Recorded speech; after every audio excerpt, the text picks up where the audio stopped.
नमस्ते। आज हम पढ़ेंगे सूरदास के पद और उनका भावार्थ। लेकिन उससे पहले हम लोग सूरदास जी कौन थे, उसके बारे में थोड़ा-सा जान लेते हैं। सूरदास जी का जन्म सन 1478 ईस्वी में माना जाता है। कहा जाता है उनका जन्म मथुरा के निकट रुणकता नामक स्थान पर हुआ था, जबकि कुछ विद्वान उनका जन्म स्थान दिल्ली के पास सीही नामक स्थान को मानते हैं। इनके गुरु का नाम महाप्रभु वल्लभाचार्य था। सूरदास अष्टछाप कवियों में प्रमुख कवि थे। अष्टछाप कवि, जिनमें कृष्ण की पूजा करने वाले कुल 8 कवि थे। कुंभनदास, सूरदास, परमानंद दास, कृष्णदास, गोविंद स्वामी, नंददास, छीत स्वामी और चतुर्भुज दास। सूरदास जी की मृत्यु 1583 ईस्वी में बरसौली में हुई थी। सूरदास जी के 3 प्रमुख ग्रंथ सूरसागर, सूरसारावली और साहित्य लहरी है। इनमें सबसे प्रसिद्ध सूरसागर है। सूरदास जी वात्सल्य और श्रृंगार के श्रेष्ठ कवि माने जाते हैं। कृष्ण और गोपियों का प्रेम सामान्य मानवीय प्रेम की प्रतिष्ठा करता है। सूरदास जी की कविताओं में ब्रज भाषा का निखरा हुआ स्वरूप है। अब जो पद हमारे पाठ्यक्रम में है वे सूरसागर के भ्रमर गीत से लिया गया है। कृष्ण ने मथुरा जाने के बाद जब गोकुल नहीं लौट पाए तो उन्होंने अपने प्रिय मित्र उद्धव के माध्यम से संदेश भेजा था। उद्धव निर्गुण ब्रह्मयोग के ज्ञाता थे। वे यही ज्ञान लेकर गोपियों को कृष्ण के प्रेम से मुक्त कराना चाहते थे, ताकि गोपियों की विरह वेदना शांत हो सके। किंतु गोपियाँ ज्ञान मार्ग पर चलने की अपेक्षा प्रेम मार्ग पर चलना अधिक पसंद करती थीं। इसी कारण उन्हें उद्धव का योग संदेश पसंद नहीं आया। उसी समय एक भंवरा वहां आ पहुंचा। भंवरा काले रंग का एक कीट होता है जो फूलों के आसपास मंडराता है। यहीं से भ्रमर गीत का आरंभ हुआ। पहले तो गोपियों ने उद्धव के योग संदेश को सुना, फिर गोपियों ने भ्रमर के बहाने उद्धव पर कटाक्ष किए। कृष्ण के प्रति अपना प्रेम, योग साधना की निरर्थकता, कृष्ण को राजनीतिज्ञ बताना और अंत में कृष्ण को उद्धव के माध्यम से राजधर्म की बात बताना हमारे पाठ्यक्रम में सम्मिलित पदों की क्रमशः विशेषताएं हैं। आइए पहला पद पढ़ते हैं। हो तुम हो अति बड़ भागी, अपरस रहत स्नेह तगाते, नाहिन मन अनुरागी। पुरैन पात रहत जल भीतर, तारस देह न दागी। ज्यो जल माह तेल की गागर, बोधन ताको लागी। प्रीति नदी में पाँव न बोर्यो, दृष्टि न रूप परागी। सूरदास अबला हम भोरी, गुर चाटी ज्यो पागी। यहाँ पर बड़भागी का अर्थ है भाग्यशाली, अपरस का अछूता, तगा मतलब धागा, पुरैन पात कमल का पत्ता, दाग धब्बा, बोरियो डुबाना, परागी मतलब मुक्त होना।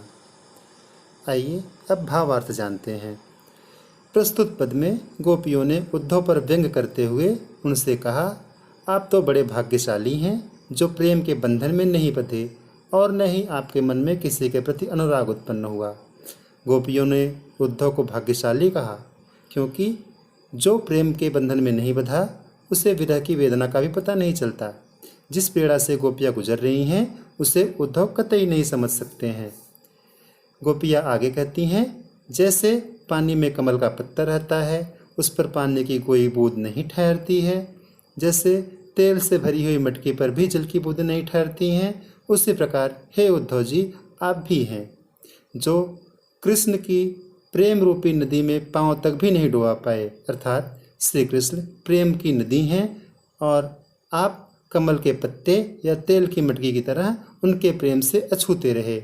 श्री कृष्ण के प्रेम को गोपियाँ आगे बताते हुए कहती हैं कि सूरदास जी कहते हैं, गोपियाँ कहती हैं, हे उद्धव हम तो आपके जैसी भाग्यवान नहीं हैं, हम तो भोली भाली अबला स्त्रियाँ हैं और हम श्री कृष्ण के प्रेम में उसी प्रकार से लिपटी हैं जैसे गुड़ के प्रति आकर्षित होकर के चींटी उससे चिपट जाती है और चाह करके भी अलग नहीं हो पाती है। अब हम लोग भी चाहकर भी श्री कृष्ण से अलग नहीं हो सकती हैं। अब दूसरा पद पढ़ते हैं। मन की मन ही माझ रही, कहिए जाए कौन पै उधव, नाहि परत कही। अवधि आधार आस आवन की, तन मन बिथा सही। अब इन जोग सदेशन सुन सुन, बिरहिन बिरह दही। चाहत हुती गुहार जितहिते, उततय धार बही। सूरदास अब धीर धरहि क्यों, मर जादा न लही। माझ में मध्य, आवन मतलब आगमन, बिथा व्यथा या दुख, बिरहन वियोग में जीने वाली, हुती मतलब थी, जितहितय जहाँ से, धीर धैर्य, मर्यादा मर्यादा या प्रतिष्ठा, लही मतलब नहीं रखी।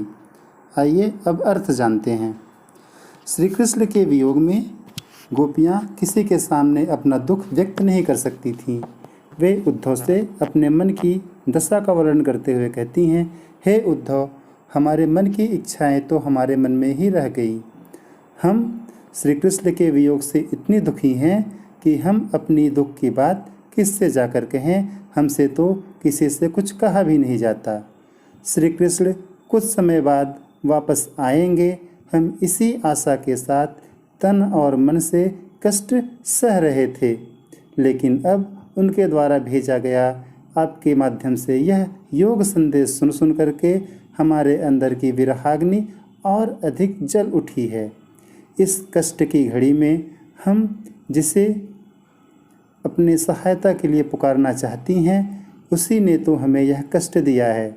सूरदास जी कहते हैं, गोपियाँ उद्धव से कहती हैं, हे उद्धव जी, अब आप ही बताइए हम धैर्य कैसे धारण करें, क्योंकि प्रेम के बदले प्रेम का प्रतिदान ही प्रेम की मर्यादा होती है और कृष्ण ने इस मर्यादा का पालन ही नहीं किया। कृष्ण के प्रति में गोपियों का अनन्य प्रेम इस प्रकार से प्रस्तुत पद में प्रयुक्त हुआ है। अब अगला पद। हमरो हरि हारिल की लकरी, मन क्रम बचन नंद नंदन उर, यह दृढ़ कर पकरी। जागत सोवत स्वप्न दिवस निस, कान्ह कान्ह जकरी। सुनत जोग लागत है ऐसो, ज्यों करुई ककरी। सुन तो व्याधि हम कौ ले आए, देखी सुनी न करी। यह तो सूर तिनह लय सौंपो, जिनके मन चकरी। यहाँ पर हारिल, हारिल एक पक्षी होता है जो अपने पैरों में सदैव एक लकड़ी लिए रहता है, उसे कभी नहीं छोड़ता। नंद नंदन उर मतलब नंद के नंदन अर्थात श्री कृष्ण को हमने अपने हृदय में बसाकर पकड़ी मतलब पकड़ा हुआ है। जागत सोवत जागते सोते अर्थात हर समय। जकरी मतलब रटती रहती हैं। करोई ककरी मतलब कड़वी ककड़ी।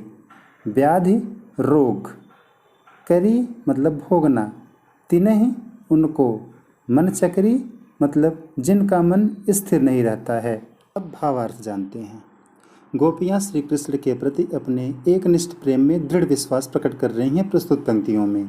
वे कहती हैं कि हे उद्धव, श्री कृष्ण तो हमारे लिए हारिल पक्षी की कभी न छूटने वाली लकड़ी के समान हैं। हमने अपने मन, कर्म और वचन से नंद के नंदन अर्थात श्री कृष्ण को अपने हृदय में कस कर पकड़ा हुआ है, अर्थात हम तो श्री कृष्ण के प्रेम में अनुरक्त रहेंगे। हम सोते जागते, स्वप्न में, दिन में, रात में अर्थात हर समय कृष्ण कृष्ण ही रटती रहती हैं। हे उद्धव, तुम्हारा यह योग संदेश तो सुनने में ऐसा लगता है जैसे यह कड़वी ककड़ी हो, न तो निगलते बनता है और न ही थूकते बनता है।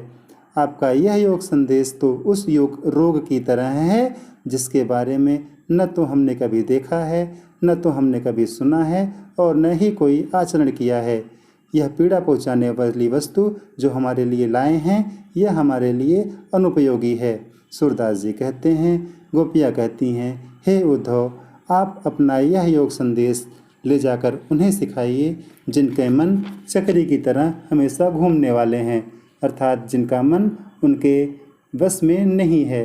हम गोपियों का प्रेम तो श्री कृष्ण के प्रति एकाग्र है, हमारा तो उसमें दृढ़ विश्वास है। अब अंतिम पद। हरिहर राजनीति पढ़ आए। समझी बात कहत मधुकर के, समाचार सब पाए।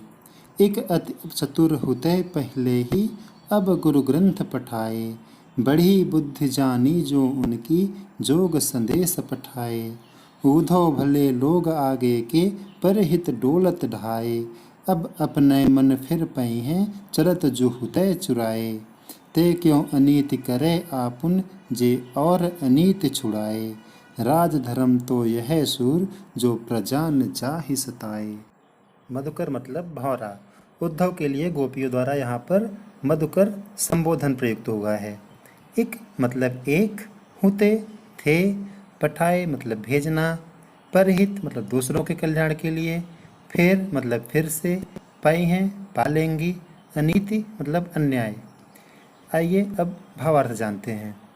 उद्धव के ज्ञान मार्ग की बातों को सुनकर गोपियाँ आपस में बात करती हैं और उद्धव से कहती हैं, वे कहती हैं कि श्री कृष्ण अब राजनीति के ज्ञाता हो गए हैं।